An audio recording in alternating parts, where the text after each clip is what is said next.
की कर्करोग म्हणजे मृत्यू हे आता समीकरण कधीच बदललं आहे आपल्याकडे भारतामध्ये. त्याला आता 30 वर्ष लोटली. आता विचार तुमचे बदला आणि कॅन्सरविषयी एक वेगळ्या पद्धतीने बघा. पहिली गोष्ट मला तुम्हाला सगळ्यांना सांगायचं आहे की कर्करोग या गोष्टीला तुम्ही नेहमीच्या डिसीजसारखं ट्रीट करा. स्पेशल ट्रीटमेंट त्याला देऊ नका. डॉक्टर, जसं आपण पाहतो की भरपूर सेलिब्रिटीज जे म्हणजे लाईफस्टाईल त्यांची चांगली असते, खाणं चांगलं असतं, एक्सरसाइज करतात, पण तरी त्यांना कॅन्सर डिटेक्ट होतो. तर असं का? कसं झोपायला पाहिजे, कुठल्या बाजूने झोपायला पाहिजे, कसं रिफ्लक्स होणार नाही, हे सगळं एक सायन्स, एक प्रोटोकॉल आहे, तो पाळला पाहिजे. आपण सगळे प्रोटोकॉल धाब्यावर बसवतो कारण आपल्याला कसलाच वेळ नसतो, कारण आपल्याकडेच बघायचं नाही आहे. पण लोकांना लक्षात येत नाही, जर तुमचं शरीर सुदृढ नसेल तर तुम्ही काय एन्जॉय करणार आहात. आपल्यासारख्या आशियाई देशांमध्ये आणि भारत देशांमध्ये एक वेगळं गोष्ट बघतो, यंग कॅन्सर्स. 25 to 45 हे जे कर्करोग आहेत ते आपल्याला खूप जास्त प्रमाणात वाढताना गेली 2 दशकं आपण बघतोय आणि हे चांगलं नाही.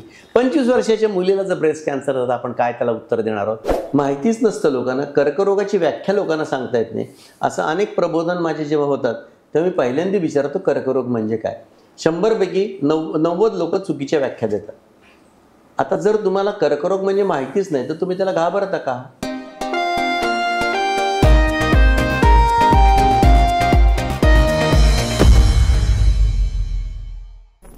नमस्कार मंडळी, मी रोहन पुष्पा मनोहर गायकवाड. तुमचं सगळ्यांचं दी आरजी शो या आमच्या पॉडकास्टमध्ये स्वागत आहे. Today we invited a famous personality, doctor Sanjay Dudhat. He is a senior surgical oncologist. Doctor, तुमचं खूप मनापासून स्वागत आहे आणि तुम्ही टाईम दिलात, आम्हाला आलात, त्यामुळे धन्यवाद. आज आपण चर्चा करणार आहोत कॅन्सरवर. कर्करोग जे आपण म्हणतो, कॅन्सर म्हटलं तर मनात एक भीती येते की बाबा हे काय, आणि खूप सारे प्रश्न येतात की कसं मॅनेज होणार, इन्शुरन्स काय असतील, स्टेजेस काय असते. तर ह्या सगळ्या प्रश्नांचं उत्तरं द्यायला आपल्याकडे आज ऑफकोर्स फेमस जे मी मेन्शन केलं डॉक्टर संजय जी आले आहेत. तर डॉक्टर संजय, माझा पहिला प्रश्न तुम्हाला असं असेल की कॅन्सरचे म्हणजे कुठल्या स्टेजमध्ये किंवा कुठल्या फेजमध्ये डिटेक्ट झालं तर ते ट्रीटेबल आहे किंवा हे जस्ट एक मीथ आहे, तर तुम्ही काय त्याच्यावर बोलू शकाल?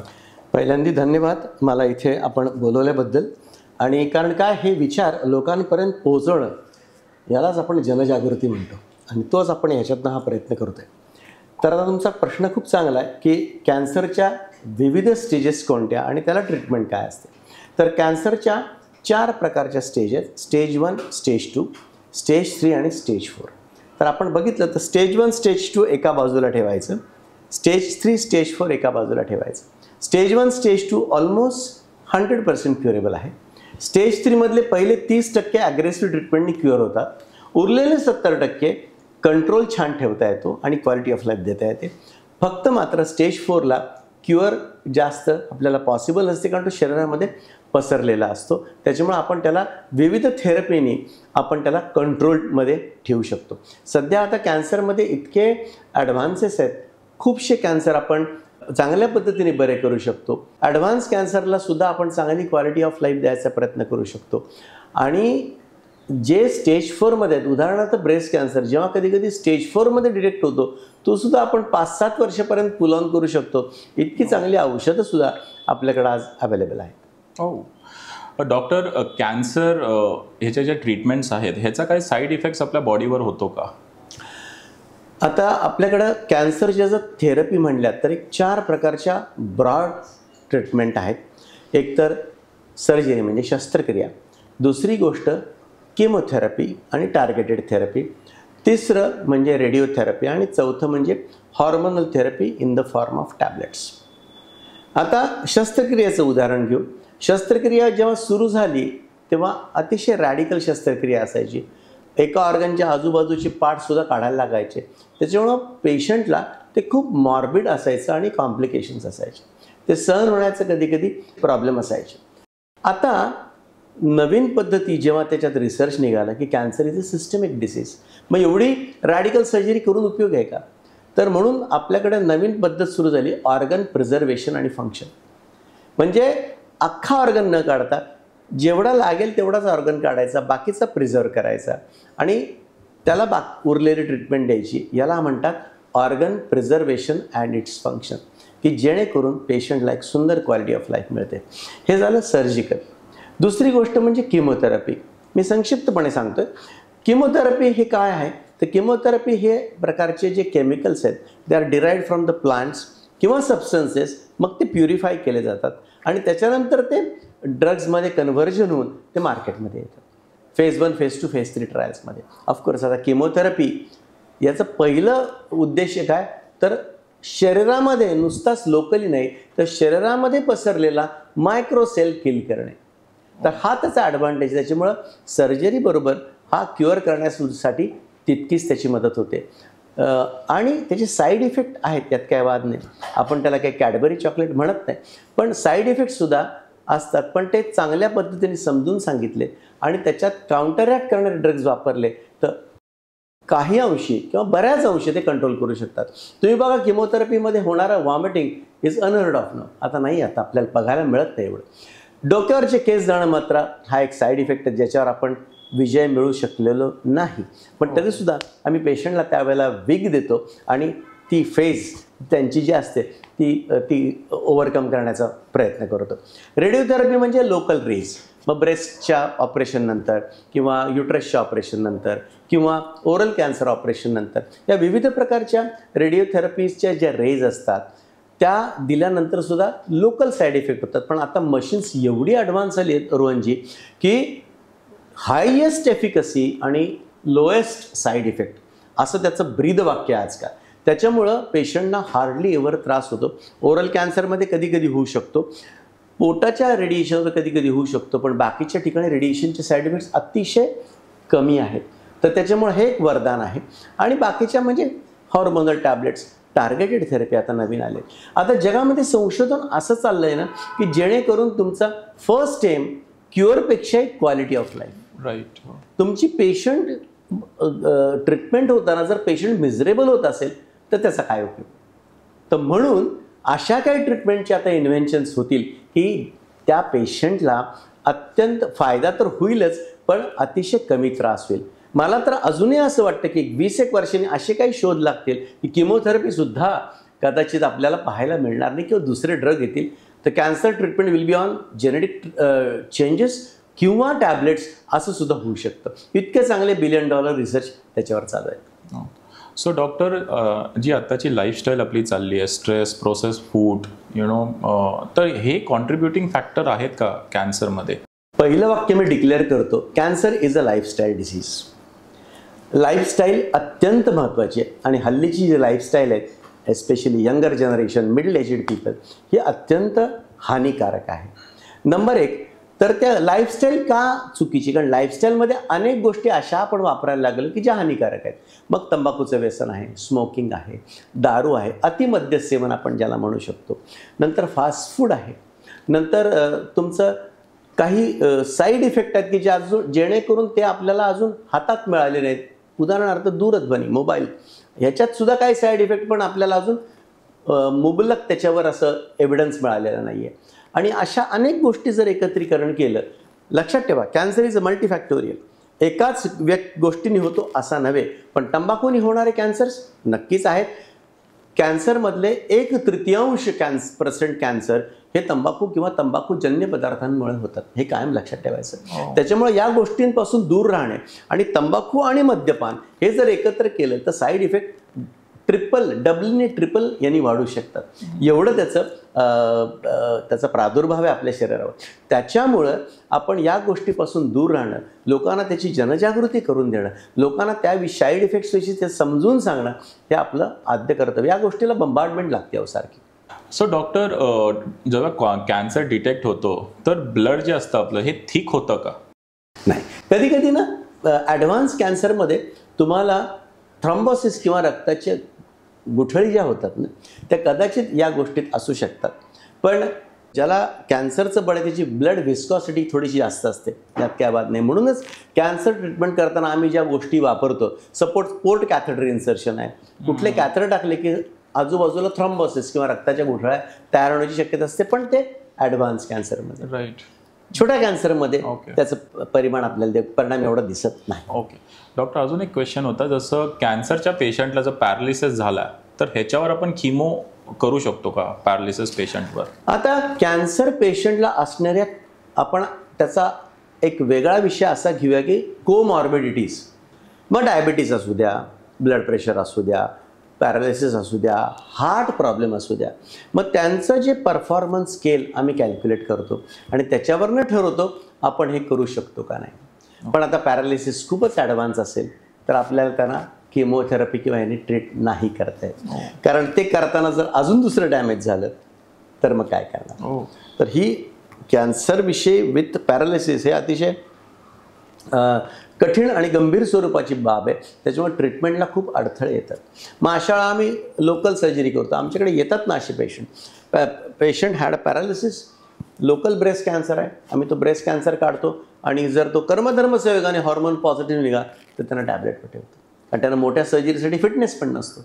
मग अशा वेळेला काय करायचं, मिनिमम ट्रीटमेंट पण अशी करायची की ते लॉन्जिव्हिटी पण with good quality of life, हे कधी विसरायचं नाही. राईट. सो डॉक्टर, कॅन्सरचे रिलॅप्स होण्याच्या प्रोबॅबिलिटी किती असतात? आता आपण पहिल्यांदा कॅन्सरला लोक का घाबरतात, एकतर त्याच्याविषयी जनजागृती नसते, त्याच्याविषयीची जी ट्रीटमेंट आहे त्याच्याविषयी असलेली भीती, इथं पण प्रॉब्लेम येतो. आणि सगळ्यात म्हणजे अहो एवढा खर्च करून कॅन्सर केल्यावर परत जर रिकरन्स झाला तर काय करायचं, हा यक्ष प्रश्न लोकांसमोर असतो. पण कॅन्सरचा रिकरन्स हा तुमच्या प्रायमरी प्रेझेंटेशन ऑफ कॅन्सरवर अवलंबून असतो. जर तुमचा स्टेज 1 कॅन्सर असेल तर त्याच्यामध्ये रिकरन्स रेट्स हे अतिशय अल्प प्रमाणात असतात, नाहीच म्हटलं तरी चालेल. स्टेज 2 मध्ये थोडेसे जास्त असतात, पण स्टेज 3 नंतर जेव्हा तुम्ही ट्रीट करता तेव्हा रिकरन्स चान्सेस हे नीट बघायला लागतात. पण एक तुम्हाला मी सांगतो, असे जे चांगले कॅन्सर्स आहेत की ज्याला आपण चेस करू शकतो, उदाहरणार्थ ब्रेस्टचा cancer, prostate cancers, kidney cancer, they are very good cancers to treat. आणि त्याच्यामध्ये रिकरन्स रेट्स इवन हायर स्टेजमध्ये सुद्धा कमी राहतात. तर हे डिपेंड्स अपॉन तुमचा कॅन्सर कुठल्या स्टेजला डिटेक्ट होतो, हे लक्षात ठेवा. म्हणून अर्ली डिटेक्शन, आपण म्हणतो ना लवकर निदान, ही खरी कॅन्सरमध्ये यशाची गुरुकिल्ली आहे. आपल्याकडे अर्ली डिटेक्शनचं प्रमाण आहे फक्त 16%. सगळ्या 80% या ॲडव्हान्स केसेस येतात. म्हणून कॅन्सरमुळे होणाऱ्या मृत्यूचं प्रमाण आपल्यासारख्या विकसनशील देशांमध्ये जास्त आहे. डॉक्टर, आपण ब्रेस्ट कॅन्सर हे खूप पाहत आहोत आता, तर ह्याची कारणे आणि ह्याच्या सायन्स काय आहेत? म्हणजे असं फॉर एक्झाम्पल असं मला ताप आला किंवा काय मला नॉड झाला वरती, तर हे जे सिम्पटम्स आहेत याच्या खुणा आहेत, तर हे कसं समजावं की हे ब्रेस्ट कॅन्सर आहे? हा महत्त्वाचा प्रश्न आहे, कारण बऱ्याच वेळा चांगले एज्युकेटेड लोकसुद्धा ब्रेस्ट कॅन्सर डायग्नोसिस करू शकत नाही. खरं तर हा सुपरफिशियल ऑर्गन आहे, आपल्याला घरी तपासून आपल्याला कळलं पाहिजे. पण तरीसुद्धा चांगले एज्युकेटेड लोक 12-12 सेंटीमीटरची गाठ घेऊन आपल्याकडे येतात. अतिशय दुर्दैवाची गोष्ट आहे की आपण आपल्या शरीराकडे बघू शकत नाही. तर आता कसं आहे माहिती का, ब्रेस्ट कॅन्सरचं उदाहरण घेतलं तर painless lump in the breast, हे म्हणजे वेदनारहित गाठ स्तनामध्ये असलेली, ते हे पहिलं सिम्पटम अँड साईन म्हणून आपण पकडतो. लोकांना वाटतं अहो त्या गाठीमध्ये पेन नाही झालं त्याच्यामुळं मला कॅन्सर आहे असं वाटलंच नाही. पण हा मोठा गैरसमज आहे की वेदनारहित गाठ हा कॅन्सरचा, ब्रेस्ट कॅन्सरचा पहिला सिम्पटम आहे. ऑफकोर्स सगळ्या वेदनारहित गाठी ह्या ब्रेस्ट कॅन्सरच्या असतात असं नव्हे, पण काही गाठी आपल्याला लक्षात येतं आणि मग म्हणून आपण त्याची तपासणी करतो, मॅमोग्राफी किंवा सोनोग्राफी. आणि आज ब्रेस्ट कॅन्सरसाठी इतक्या चांगल्या स्क्रीनिंग मॉडॅलिटीज आहेत, त्याचा वापर व्हायलाच पाहिजे.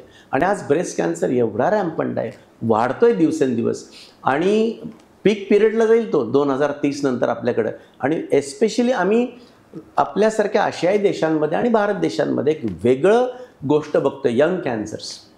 25 to 45 हे जे कर्करोग आहेत ते आपल्याला खूप जास्त प्रमाणात वाढताना गेली 2 दशकं आपण बघतोय.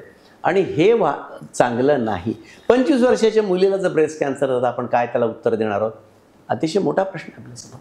त्याच्यामुळं यंग ब्रेस्ट कॅन्सर, आणि ते का महत्त्वाचे ॲड्रेस करणं, कारण they have got aggressive tumour biology, भरपूर पळणारे असतात. 50 नंतर ब्रेस्ट कॅन्सर झालेला कॅन्सर हा स्लो ग्रोईंग असतो, हे फास्ट ग्रोईंग असतात. पटकन मेटास्टसाइज होतात, पटकन पसरतात. म्हणून त्यांचं लवकर निदान, म्हणून 20व्या वर्षीपासून सुद्धा त्यांना सेल्फ ब्रेस्ट एक्झामिनेशन शिकवलं. सगळ्या मुलींना ब्रेस्ट कॅन्सरविषयी माहिती देणं हल्ली अत्यंत गरजेचं आहे. आणि सेल्फ ब्रेस्ट एक्झामिनेशन त्याचे खूप व्हिडिओज नेटवर अवेलेबल आहेत, जरूर बघा. आणि 20 वर्षापासून आपण त्या मुलींना, बायकांना शिकवणं फार गरजेचं आहे. वेळ नाही ही सबब चालणार नाही, कारण महिन्यातनं एकदाच असते ती.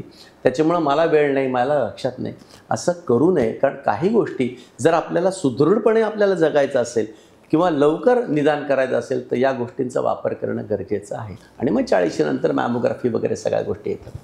ब्रेस्ट कॅन्सरची लक्षणं तर मी तुम्हाला सांगितली. ब्लिडिंग थ्रू निपल, ब्रेस्टवर येणारे नोड्यूल्स, रिट्रॅक्शन ऑफ द निपल म्हणजे निपल आत जाणं, किंवा अनइव्हन ब्रेस्ट, एका ठिकाणी नोड्युलर फिलिंग येणं.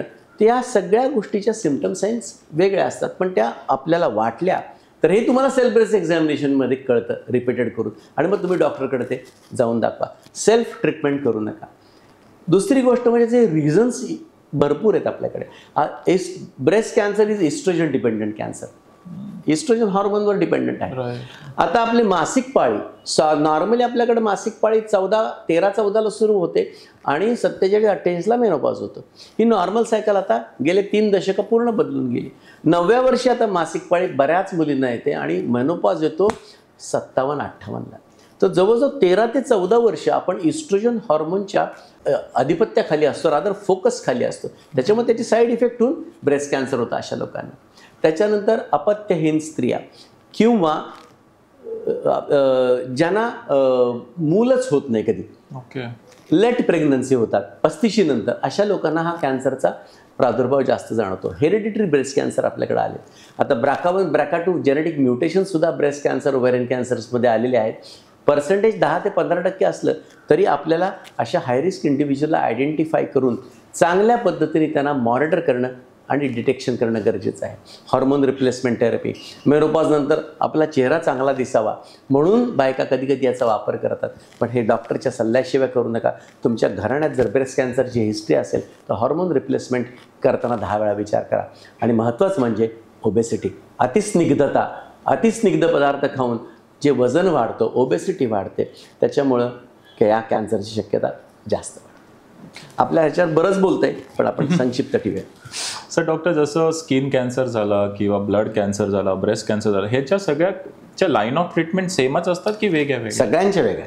हो, ब्रेस्ट कॅन्सरची वेगळी, ओव्हॅरियन कॅन्सरची वेगळी, गर्भाशय मुखाच्या कॅन्सरची वेगळी, ब्लड कॅन्सरची वेगळी, सगळ्या वेगळ्या ट्रीटमेंट आहेत. त्यांची डायग्नोस्टिक गोष्टी वेगळ्या आहेत, सगळं वेगळं आहे. प्रत्येकाचा एक प्रोटोकॉल आहे. ब्रेस्ट कॅन्सरचा एक प्रोटोकॉल आहे, गर्भाशय मुखाच्या कॅन्सरचा एक प्रोटोकॉल आहे. हे सगळं महत्त्वाचं. राईट.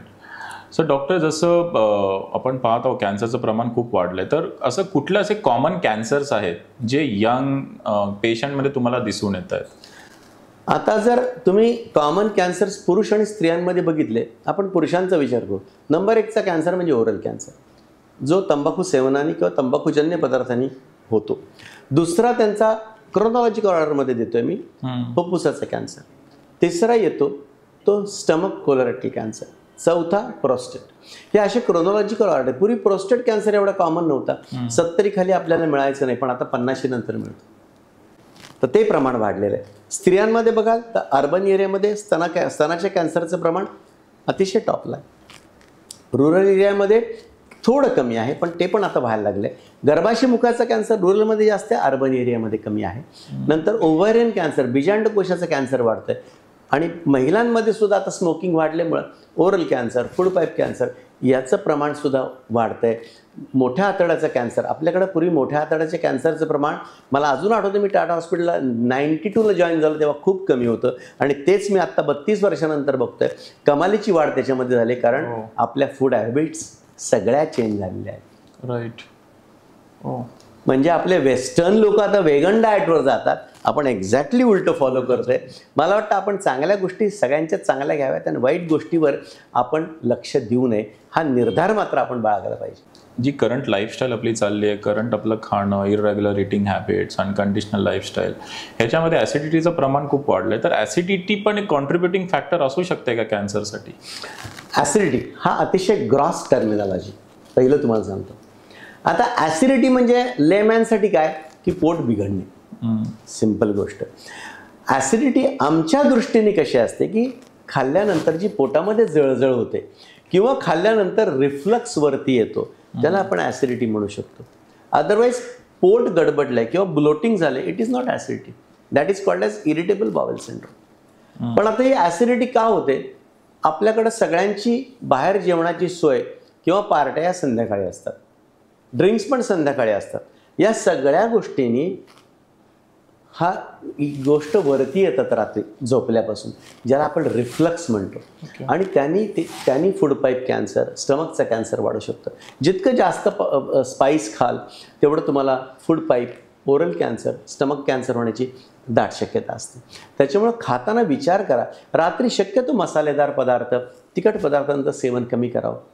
जेवल्यानंतर 2 तास झोपू नये. आपण पाळतो जेवलं की 10 मिनिटात आपण झोपतो. चुकीचं आहे ते. जेवल्यानंतर अपराईट तुम्ही बसायला पाहिजे, चालायला पाहिजे, तर त्याचं डायजेशन 1 तासानंतर स्टमकमधनं ते खाली जातं. त्याच्यामुळे वरती येण्याची शक्यता कमी होते.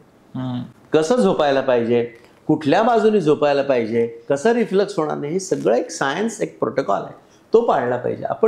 आपण सगळे प्रोटोकॉल धाब्यावर बसवतो कारण आपल्याला कसलाच वेळ नसतो, कारण आपल्याकडेच बघायचं नाही आहे. पण लोकांना लक्षात येत नाही, जर तुमचं शरीर सुदृढ नसेल तर तुम्ही काय एन्जॉय करणार आहात? हा मूलभूत प्रश्न आहे. लक्ष्मी असावी हो, पण शरीराची सुदृढता तेवढीच लक्ष्मीपेक्षाही महत्त्वाची असं मला वाटतं. शरीर सुदृढ असेल तर जास्त लक्ष्मी मिळू शकतात, हे महत्त्वाचं. डॉक्टर, कॅन्सर रिकव्हरीमध्ये पॉझिटिव्हिटी किंवा विल पॉवर ही किती महत्त्वाची असते? अतिशय महत्त्वाची. फार सुंदर प्रश्न. मी नेहमी सांगतो, कर्करोग जे येतात आपल्याकडे पेशंट्स अर्धमेले झालेले असतात, पण त्यावेळेला काय करायला लागतं की त्यांना एक प्रकारचं आम्ही काउन्सिलिंग देतो आणि इमोशनल सपोर्ट देतो. आता जर हा आपण दिला नाही तर मग ते तुम्ही कसं करणार? मग त्यांची काय तुम्हाला वाढवायचं आहे तर जीवनातील सकारात्मकता, पॉझिटिव्हिटी. मग पॉझिटिव्हिटी तुमच्या काउन्सिलिंगनी तयार करायची. आणि मुख्य म्हणजे काउन्सिलिंग आम्हाला रिलेटिव्हजना पण करायला लागतं, कारण रिलेटिव्ह पेशंटपेक्षा 10 पटीने हायपर असतात. पेशंटच्या आधी त्यांनाच ते ट्रीट करायचं असतं, पण रिलेटिव्हनी सुद्धा तितकंच छान राहणं, त्यांची पण सकारात्मकता वाढते. सकारात्मकतेचा ॲडव्हान्टेज काय माहिती का? तो तुम्ही शब्दावर जाऊ नका, विल पॉवर जास्त, तुम्ही ती सगळे ट्रीटमेंट छान प्रकारे झेलू शकता, साईड इफेक्ट झेलू शकता. आणि बऱ्याच वेळा काय होतं, तुम्ही जर सकारात्मकता नसेल, स्ट्रॉंग नसाल, तर साईड इफेक्ट इतके झाले तर एकदम म्हणता मला ट्रीटमेंट घ्यायची नाही, पेशंट काही काही वेळा ट्रीटमेंट सोडतात. त्याचा डिसएडव्हान्टेज होतो, मग तुमचा कॅन्सर इनक्युरेबल राहतो. तर या सगळ्या गोष्टींनी आपण जेव्हा करतो सकारात्मकतेने, त्याचा प्रचंड फायदा होतो. आणि ही जीवनातली सकारात्मकता ट्रीटमेंट पुढं चांगली न्यायला मदत करते आणि शेवटी कॅन्सर रुग्ण हा तुमच्या विजयपथावर जातो. सर, डॉक्टर, तुम्ही काही अशी उदाहरणं सांगू शकाल का जे ऑलरेडी सिव्हिअर कॅन्सर फेजमध्ये होते, रिकवर होऊन आता ते चांगली लाईफ जगत आहेत? अतिशय खूप चांगली उदाहरणं आहेत. लोकांना मला सांगावं असं वाटतं की कर्करोग म्हणजे मृत्यू, हे आता समीकरण कधीच बदललं आहे आपल्याकडे भारतामध्ये. त्याला आता 30 वर्ष लोटली. आता विचार तुमचे बदला आणि कॅन्सरविषयी एक वेगळ्या पद्धतीने बघा. पहिली गोष्ट मला तुम्हाला सगळ्यांना सांगायचं आहे की कर्करोग या गोष्टीला तुम्ही नेहमीच्या डिसीजसारखं ट्रीट करा, स्पेशल ट्रीटमेंट त्याला देऊ नका. जसं पॅरालिसिस, तसा कॅन्सर किंवा तसं मोठं न्यूरॉन डिसीज, प्रत्येकाचे सिव्हिरिटी वेगळी. पण कॅन्सरमध्ये जी लोक का घाबरतात की जिथं आपल्याला आता क्युअर मिळते, इतके सुंदर क्युअर मिळते, तर तुम्ही त्याला घाबरता का? हा माझा महत्त्वाचा प्रश्न आहे. जर तुमच्यासमोर एक परमेश्वरांनी सांगितलं की तुम्हाला 2 डिसीजचा मी ऑफर देतो, एक ट्रीटेबल कॅन्सर, क्युरेबल कॅन्सर आणि एक पॅरालिटिक पेशंट, काय प्रिफर करालो? नॅचरली उत्तर येतं कॅन्सर प्रिफर करा, कारण तुम्हाला त्यातनं बाहेर यायचं आहे. आणि त्याचं बाकीचं सोडा, मला माहिती आहे त्याची ट्रीटमेंट थोडीशी कॉस्टली असते, कल्पना आहे मला त्याची, पण कॅन्सर हा दुर्धर रोग हा शब्द पहिल्यांदा काढून टाका. कॅन्सरवर विजय मिळवता येतो हे आता बऱ्यापैकी सिद्ध झालं आहे, त्याच्यामध्ये काही खोटं नाही. पण त्याच्यासाठी एक गोष्ट मात्र तुम्हाला करायला लागेल की आपल्या जीवनात सतर्कता राहायला पाहिजे. सतर्कता जर आली तर तुम्ही अर्ली डिटेक्शन किंवा लवकर निदान करून त्याच्यावर पूर्णपणे विजय मिळवू शकता, हा माझा दृढ विश्वास आहे. इतक्या वर्षाच्या 33 वर्षाच्या एक्सपिरियन्समध्ये नक्कीच चांगले पेशंट आहेत. आमचे पेशंटनी नॅशनल अवॉर्ड्स मिळवले तो म्हणजे थोडी थोडी नाही, नॅशनल अवॉर्ड्स, 5-5 नॅशनल अवॉर्ड्स असणारे पेशंट्स माझ्याकडे आहेत. इतकी सुंदर त्यांनी कामं केलीत. म्हणजे थोडं थिडकं नाही, 36 वर्षाची व्यक्ती म्युन्सिपल शाळेमध्ये मराठीची टीचर, त्यांचा इतका ॲग्रेसिव्ह कॅन्सर ट्रीट करून त्या व्यक्तीला आदर्श शिक्षक पुरस्कार, महाराष्ट्र राज्य आदर्श शिक्षक पुरस्कार, त्याच्यानंतर नॅशनल लेवल अवॉर्ड्स, किती अवॉर्ड सांगू तुम्हाला. असे अनेक लोकांनी सुंदर काम केले, बिझनेसेस केलेत, इंडस्ट्री काढल्यात नंतर या लोकांनी. इतके सुंदर काम. माझ्याकडे इंडस्ट्रीमध्ये काम करणारे लोक कॅन्सरची ट्रीटमेंट घेऊन गेलेत आणि त्यांचा अतिशय सुंदर बिझनेस चालू आहे. तर माझ्या दृष्टीने कॅन्सरकडे बघण्याचे दृष्टिकोन तुमचा बदलला पाहिजे. तो जो घाबरा दृष्टिकोन आहे तो काढून टाका पहिल्यांदा. त्याला अतिशय समर्थपणे तोंड द्या की तुम्ही त्याच्यातनं पूर्णपणे बाहेर येऊ शकता. ही वस्तुस्थिती आहे, मी कपोलकल्पित तुम्हाला सांगत नाही. डॉक्टर, जसं आपण पाहतो की भरपूर सेलिब्रिटीज जे म्हणजे लाईफस्टाईल त्यांची चांगली असते, खाणं चांगलं असतं, एक्सरसाइज करतात, पण तरी त्यांना कॅन्सर डिटेक्ट होतो. तर असं का? म्हणजे is it because of hereditary और सम अदर कॉन्ट्रीब्युटिंग फॅक्टर? म्हणजे तुमचं ऑफकोर्स तुमचा प्रश्न योग्य आहे, पण त्याच्यात तुम्हाला मी सांगितलं कॅन्सर हा मल्टीफॅक्टोरियल आहे. एकतर बोलू नये, पण अशा लोकांमध्ये बरंचसं तंबाखू आणि मद्यसेवनाचं व्यसन असतं, त्याच्यामुळं सुद्धा होणारे कॅन्सर आहेत. आमच्याकडे अनेक जुने ॲक्टर्ससुद्धा आलेले ट्रीटमेंटला आणि त्याच्याही आपण ट्रीटमेंट केलेले आहेत. काही बरे झाले, काहींना इश्यू झाला. पण कसं असतं माहिती का, काही कॅन्सरला आपल्याला बऱ्याच वेळा कारणं सांगता येत नाही, स्पोरॅडिक असतात. आता एखाद्याला मोठ्या आतड्याचा कॅन्सर जातो, अगदी घरचा व्हेजिटेरियन खाणार आहे अशाला होतो. आता ह्याच्यामध्ये आपल्याला कारण शोधता येत नाही. ॲक्च्युली स्पीकिंग ही आपली इनॅबिलिटी आहे कारण न शोधता येण्याची. पण बऱ्याच वेळा आपल्याला कळत नाही की तो का होत होतो. That is called a sporadic cancer, की त्याला कॉज आपल्याला कळत नाही, इडिओपॅथिक कॉज असते. अशा असतात ना. म्हणून 60%-65% कॅन्सरचं निदान किंवा त्याचं कारण कळू शकतं आपल्याला. पण काही कॅन्सर, आता सडनली ब्लड कॅन्सर नाही कळू शकत आपल्याला.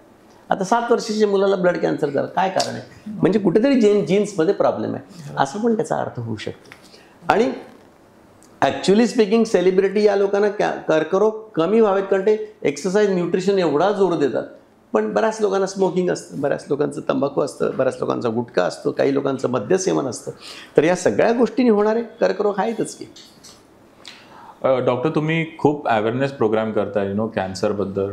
तर असे आपले काही नवीन प्रोजेक्ट चालले आहेत का ज्यांनी तुम्ही अवेअरनेस एकदम म्हणजे डिटेल ऑडियन्सपर्यंत नेण्याचा प्रयत्न करतायत किंवा असं काय? आता हे अवेअरनेस मी सुरू केलं 2006 पासून.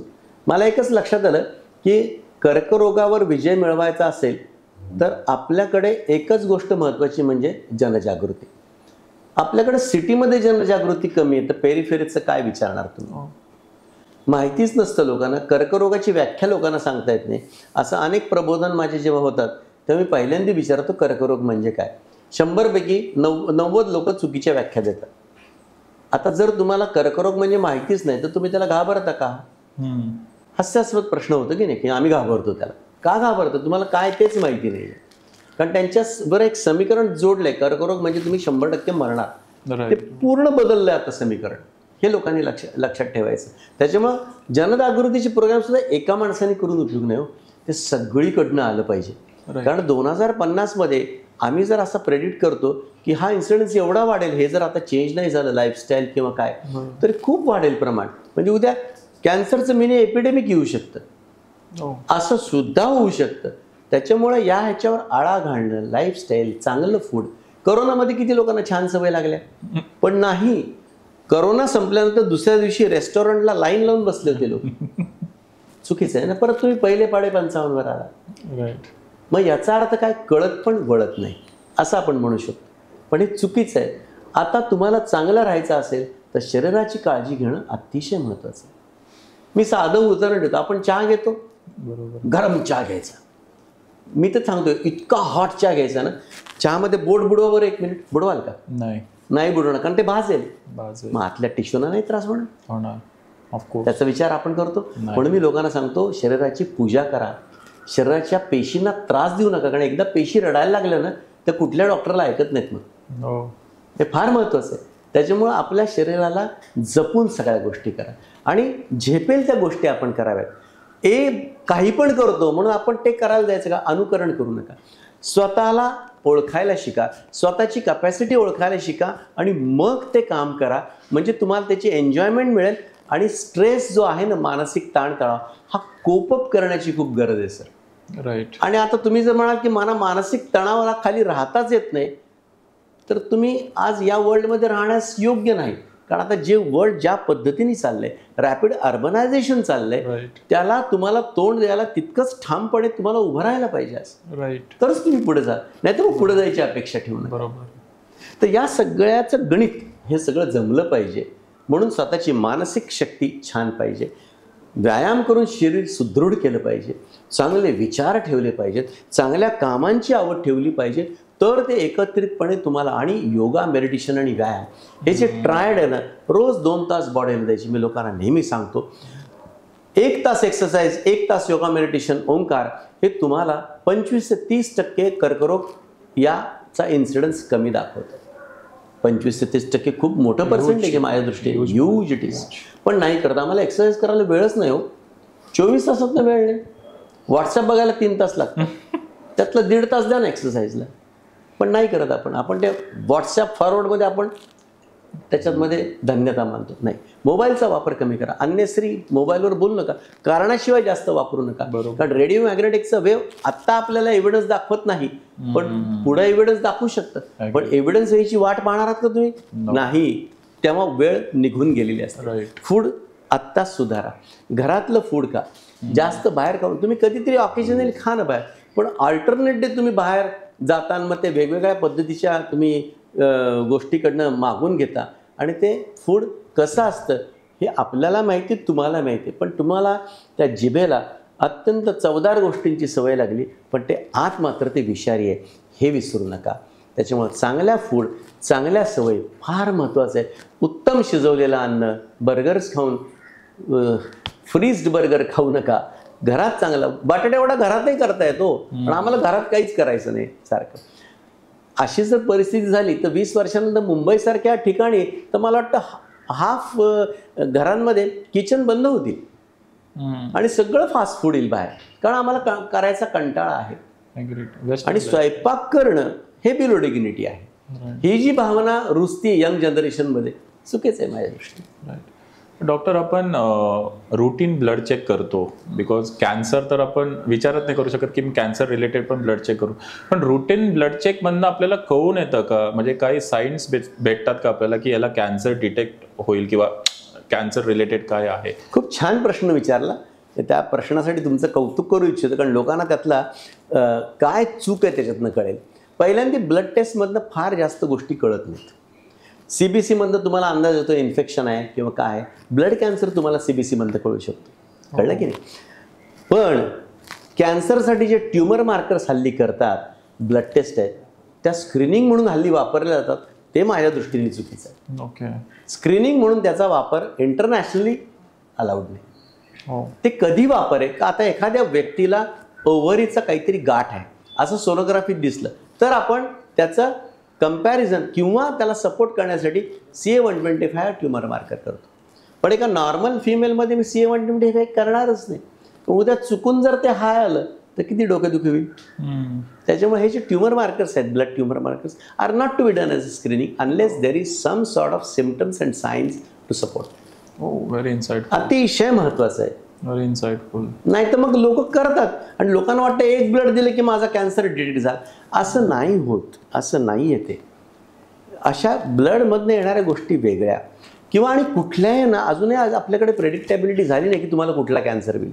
अजून सायन्स वाढते, ते कदाचित 20-30 वर्षांनंतर येईल सुद्धा की तुम्हाला कुठला कॅन्सर होण्याची शक्यता आहे, पण त्याला वेळ लागेल. पण आत्ताच्या परिस्थितीमध्ये नाही. डॉक्टर, आपण म्हणजे ऐकतो की एक जेनेटिक टेस्ट आहे जी प्रोॲक्टिव्हली तुम्हाला अलर्ट देते की पुढे जाऊन तुम्हाला ह्या आजार होऊ शकतात. कॅन्सर आपण मोस्टली जेनेटिक किंवा हेरिडिटरी डिझीज असं म्हणतो. तर ह्या जेनेटिक टेस्टचा काही फायदा होऊ शकतो का किंवा इट जस्ट अ मिथ? उत्तम प्रश्न. आता जेनेटिक म्हणजे जनुकीय समुपदेशन, जेनेटिक काउन्सिलिंग आपण जे करतो, आता हे 20 वर्षापूर्वी एवढं कॉमन नव्हतं. कारण जेनेटिक टेस्ट आपल्याकडे अवेलेबलच नव्हत्या. आल्या तेव्हा खूप हाय कॉस्ट होते. आता उदाहरणार्थ स्तनाचा कर्करोग किंवा बीजांड कोशाचा कर्करोग घेतला तर त्याच्यामध्ये BRCA1 BRCA2 जेनेटिक म्युटेशन आता दिसून येतात. मग आता ही BRCA1 BRCA2मध्ये त्या टेस्ट लाखांमध्ये होत्या त्यावेळेला. आता त्याची किंमत 20,000च्या खाली आली. तरी सुद्धा कॉमन मॅनला कठीण आहे, पण काही लोकांमध्ये आम्ही करतो की जिथे हेरिडिटरी आहे. आता सपोज माझ्याकडे यंग पेशंट आली 40 वर्षाची, तर तुम्ही तिची पण टेस्ट करणार आणि ती जर BRCA पॉझिटिव्ह आली तर तिच्या मुलीची पण मी टेस्ट करणार. हो. त्याच्यामुळे असं कोरिलेशन बघायला लागतं. तुम्ही जर ती अमेरिकेची ॲक्ट्रेस बघितली अँजेलिना जोलिस, त्यांनी काय केलं, त्यांच्याकडे फॅमिलीमध्येच हेरिडिटरी कॅन्सर होता, BRCA1 BRCA2 म्युटेशन्स होते आणि म्हणून याला रिस्क रिडक्शन प्रोसिजर ॲडवाईस केलेल्या आहेत. म्हणजे तुमचं चाइल्ड एज बिअरिंग झाल्यानंतर 35 नंतर दोन्ही ब्रेस्ट काढायच्या BRCA1 पॉझिटिव्ह असेल तर, आणि ओव्हरी पण काढायची. पण आता हे आपल्या इंडियामध्ये एकदम ॲक्सेप्ट होईल का? आत्ता नाही. पण यंग जनरेशन बोल्ड आहे. ते म्हणतील आम्हाला लाईफ जगायचं आहे, डझंट मॅटर, आमचं चाइल्ड बेअरिंग झाले तुम्ही काढून टाका. असे लोक आता तयार व्हायला लागले. तर ही गोष्टसुद्धा आपल्याकडे येईल, पण त्याला थोडासा वेळ लागेल. कारण आपली विचारधारा आणि विकसित देशांची विचारधारा याच्यामध्ये जमीन आसमानाचा फरक आहे. आपण फार वेगळ्या विचारधारेचे लोक आहेत. एकदम त्यांची विचारधारा करणं खूप कठीण आहे. आपण इमोशनल लोक आहेत, त्यांच्याकडे इमोशनला फार जास्त वाव नाही. पण हा जो डिफरन्स आहे ना, खूप महत्त्वाचा असतं. त्याच्यामुळं ब्रेस्ट काढणं हा एका महिलेला धक्का असतो. एक तर कॅन्सरची ब्रेस्ट काढणं, आणि जर प्रोफॅलॅक्टिक सांगितली की काढा, इट्स व्हेरी डिफिकल्ट. पण येईल ते पिक्चरमध्ये. जर आपल्याकडे जेनेटिक किंवा ह्याचं जर प्रमाण वाढलं तर नक्की येईल. सध्या 10 ते 15% राईट, पण हे वाढेल काही दिवसांनी, कारण आपल्याकडे एक्सटर्नल इम्पॅक्ट आहे, इंटरनल इम्पॅक्ट आहे. त्याच्यामुळे वाढण्याची शक्यता नाकारता येईल. माझा शेवटचा प्रश्न डॉक्टर, सर्जिकल ऑन्कोलॉजिस्ट आणि ऑन्कोलॉजिस्ट ह्यामध्ये काय डिफरन्स आहे? खूप महत्त्वाचा प्रश्न आहे. बऱ्याच वेळा लोकांना त्यातली माहिती नसते. तर ऑन्कॉलॉजी जेव्हा आपण ट्रीटमेंट करतो, कॅन्सर जो भाग आहे त्याचे ब्रॉडली 4 लोक आहेत. बेसिकली 3 लोक आहेत मेनली. एक तर जे सर्जरी करतात कॅन्सरमध्ये त्यांना सर्जिकल ऑन्कॉलॉजिस्ट असं म्हणतात. जे किमोथेरपी देतात किंवा टार्गेटेड थेरपी देतात सर्जरीनंतर किंवा सर्जरीच्या आधी, त्याला आपण मेडिकल ऑन्कॉलॉजिस्ट असं म्हणतो किंवा किमोथेरपिस्ट असं म्हणतो. किमोथेरपिस्ट हे नाव सायंटिफिक नाही, पण मेडिकल ऑन्कॉलॉजिस्ट हे सायंटिफिक नाव आहे. आणि जे रेडिएशन मशीनवर काम करतात, रेडिएशन देतात, त्यांना रेडिएशन ऑन्कॉलॉजिस्ट असं म्हणतात. आणि ह्याच्यात अजून एक ब्रँच आहे की जिथं आपण डायग्नोसिससाठी किंवा थेरापटिक ट्रीटमेंटसाठी वापरतो, ती न्यूक्लिअर मेडिसिन म्हणून आहे, रेडिओ आयसोटॉप्स. आता पेट स्कॅन हा रेडिओ आयसोटॉपनी होतो. तो नुसताच सिटी स्कॅन नाही, तो PET scan is a radio isotope scan, positron emission tomography. तसंच थायरॉइड कॅन्सर केल्यानंतर आपण रेडिओआयडिन थेरपी देतो, ज्याने थायरॉइड पूर्ण क्युअर होतं. म्हणजे थायरॉइड कॅन्सरसुद्धा असा आहे, फिमेलमध्ये त्याचं प्रमाण खूप वाढलं. आता 20 वर्षात आम्ही ते खूप चेंजेस बघतोय. आता माझ्यासमोर 33 वर्षात तो पीक राईज बघतोय आम्ही. आणि त्याच्यातसुद्धा होतात जरी कॅन्सर, तरी पण पेशंट कमीत कमी 30 ते 40 वर्ष आरामात जगतात थायरॉइड कॅन्सरची. म्हणजे चांगला थायरॉइड कॅन्सर, ज्याला आम्ही वेल डिफरन्शिएटेड थायरॉइड कार्सिनोमा असं म्हणतो. तर असे अनेक गोष्टी आहेत. आणि त्याच्यामुळं कर्करोगाची माहिती करून घ्या, कर्करोगाच्या ट्रीटमेंटची माहिती करून घ्या, आणि चांगले विचार, चांगलं हे ठेवा. म्हणजे तुम्हाला कळेल आपण कुठं आहोत आणि काय करू शकतो आणि काय नाही. खूप आभार डॉक्टर, तुम्ही खूप डिटेलमध्ये आणि सिम्पल भाषेमध्ये आम्हाला सांगितलं, आणि मनापासून तुमचं, म्हणजे from the bottom of my heart I really thank for coming here and spending. मला शेवटी एक जरूर सांगावं असं वाटतं व्ह्युअर्सना की काय आपण लक्षात ठेवलं पाहिजे. आता या सगळ्या प्रबोधनात महत्त्वाच्या गोष्टी काय लक्षात ठेवायला पाहिजे, तर आपण चांगला व्यायाम, चांगला आहार, सकस आहार, त्याच्यानंतर उत्तम मेडिटेशन, चांगल्या गोष्टींचे विचार, चांगलं कर्म, या सगळ्या गोष्टींचा आलेख जर आपण बघितला आणि वाईट गोष्टींकडे न जाता, म्हणजे व्यसनाधीनता सोडायची, हे सगळं एकत्रितपणे केलं ना, तर तुम्ही आयुष्य अतिशय सुदृढपणे जगू शकता. आणि तुम्ही नक्कीच कर्करोगाचा प्रतिबंध करू शकता. म्हणून एक गोष्ट मला नेहमी सांगावं अशी वाटते नेहमी, ते आमचे जे आवडते व्यक्ती शिवाजीराव भोसले यांच्या पुस्तकातलं एक सुंदर वाक्य, आणि त्यांच्या बोलताना मी ऐकायचो. ते म्हणायचे की जगायचं कशासाठी, हा अतिशय मूलभूत प्रश्न आहे. पण म्हणून ते म्हणतात की सूर्याने कशासाठी जगायचे याचं उत्तर त्याच्या उगवण्यात आहे, फुलांनी कशासाठी उमलायचं त्याचं उत्तर त्याच्या उमलण्यात आहे, आणि माणसाने कशासाठी जगायचं त्याचं उत्तर त्याच्या सुंदर जगण्यात आहे. समोर पहा, आयुष्य अतिशय सुंदर आहे. धन्यवाद. खूप छान डॉक्टर, मनापासून आभार. सो गाईज, तुम्ही आमच्या दी RG शो पॉडकास्ट चॅनलला लाईक करा, सबस्क्राईब करा आणि शेअर करा. पुन्हा आपण भेटूया नवीन एक्सपर्ट, नवीन टॉपिक, न्यू एपिसोडमध्ये. धन्यवाद.